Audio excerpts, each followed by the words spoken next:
अस्सलामुअलैकुम the poultry planet के viewers को लख्ते हसन की तरफ से खुशामदीद। दोस्तों, अगर आपकी मुर्गियों ने एक दूसरी को नोचना शुरू कर दिया है या कुछ मुर्गियां दूसरी मुर्गियों को नोचते हुए जख्मी कर देती हैं, तो घबराने की कोई जरूरत नहीं।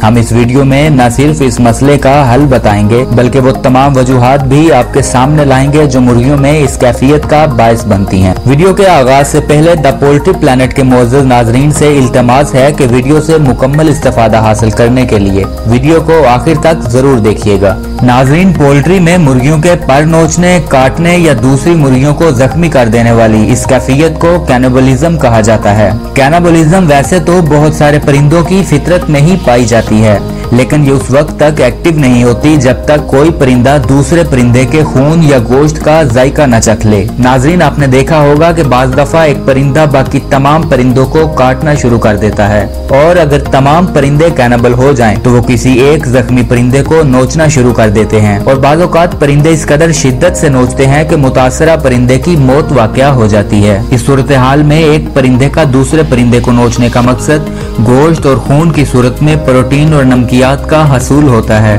अब सवाल ये पैदा होता है कि वो परिंदा जिसने पहले कभी गोश्त या खून का जायका न चखा हो, वो दूसरे परिंदे को पहली बार क्यों नोचता है? नाज़रीन, कैनिबलिज्म की कई एक वजूहात हो सकती हैं जो आगे चलकर वीडियो में बयान की जाएंगी। सबसे पहले हम आपको कैनिबलिज्म की सबसे बड़ी और अहम वजह बताएंगे, क्योंकि अमूमन परिंदे इसी वजह से कैनिबलिज्म का शिकार होते हैं। तो नाज़रीन, खुराक, पानी या फर्शी जगह की कमी इस मसले की अहम वजूहात हैं, क्योंकि खुराक, पानी या फर्शी जगह की कमी की वजह से परिंदों में स्ट्रेस और गुस्सा पैदा हो जाता है और परिंदे दूसरे परिंदों को नोचना शुरू कर देते हैं, और जख्मी परिंदे को नोचने से उन्हें खून की सूरत में वाफर प्रोटीन मिलती है।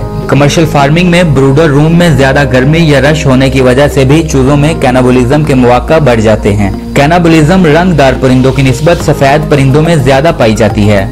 इसकी वजह यह भी हो सकती है कि सफेद परिंदों में खून की सुर्ख नालियां आसानी से दिखाई देती हैं। वो परिंदे जिन्होंने खून का जायका चखा हो इस परिंदे को जख्मी कर देते हैं, और परिंदे उस वक्त तक जख्मी करते रहते हैं जब तक कि इसे अलहदा न कर दिया जाए। बेहतर यही है कि जख्मी होने वाले परिंदों को फौरन अलहदा कर दिया जाए और 1-2 दिन के इलाज के बाद बाकी परिंदों में वापस भेज दिया जाए। प्योर ऑर्गेनिक फीड की निस्बत पोल्ट्री फीड पर पाली जाने वाली मुर्गियों में कैनिबलिज्म का खतरा ज्यादा होता है, क्योंकि पोल्ट्री फीड में प्रोटीन की सूरत में मुर्गियों की आलाइशें शामिल की जाती हैं। नाज़रीन, इसके अलावा हम आपको चंद इक़दामात बताएंगे जिनके जरिए कैनिबलिज्म को आसानी से कंट्रोल किया जा सकता है। शेड में ज्यादा रश न होने दें, यानी चूजों को इनकी उम्र के मुताबिक खाने पीने और रहने की जगह दें। चूजों को मसरूफ रखें। इसके लिए शेड में सब्ज़ चारा यानी लूसन, बरसीन और पालक वगैरह लटका दें। इससे चूजों की वर्जिश भी होगी और मसरूफ भी रहेंगे। कमरे में अंधेरा करने और खिड़कियों पर रंगदार पेंट करने से भी कैनिबलिज्म काफी हद तक रोका जा सकता है।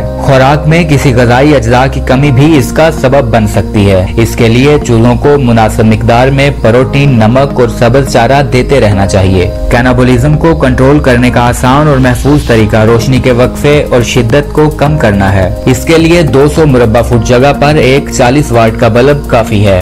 ज्यादा हिफाजत के तौर पर आप सुर्ख रंग के इलेक्ट्रिक बल्ब भी इस्तेमाल कर सकते हैं। इसके अलावा या तो खिड़कियों पर सुर्ख पेंट कर दें या फिर इन पर सुर्ख प्लास्टिक शीट लगाई जा सकती है। कैनिबलिज्म से बचाव के लिए चूजों की चूंच भी काटी जा सकती है। इसके लिए चूंच के ऊपर वाले हिस्से का 1/8% हिस्सा काट दें या चूंच का 1/3 हिस्सा और नीचे वाली नोक काट दी जाए। चूंच काटने के लिए हमेशा बिजली से गर्म होने वाली मशीन का इस्तेमाल किया जाए। चूंच काटने से परिंदों पर जहनी दबाव बढ़ता है और कभी कभार वो बीमारियों का शिकार भी हो जाते हैं। चूंच हमेशा 10 से 15 दिन की उम्र में ही काटनी चाहिए। या जिन चूजों की चूंच दोबारा बढ़ने लगे, इन्हें अंडों की पैदावार से 18 से 20 हफ्ते की उम्र में एक दफा चूंच को ब्लेड के साथ टच कर दें। विटामिन ए और के भी दी जा सकती है ताकि खून जल्द बंद हो जाए और जख्म जल्द ठीक हो जाएं।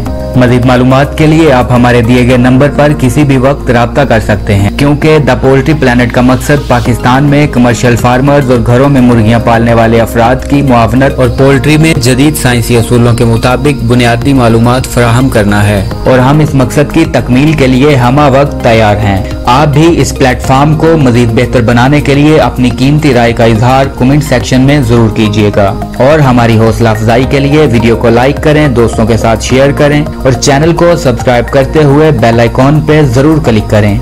ताकि आप हमारी हर नए आने वाली वीडियो मुलाहिजा फरमा सकें। इसके साथ ही अपने मेजबान लखते हसन को दीजिए इजाजत। अल्लाह निगहबान।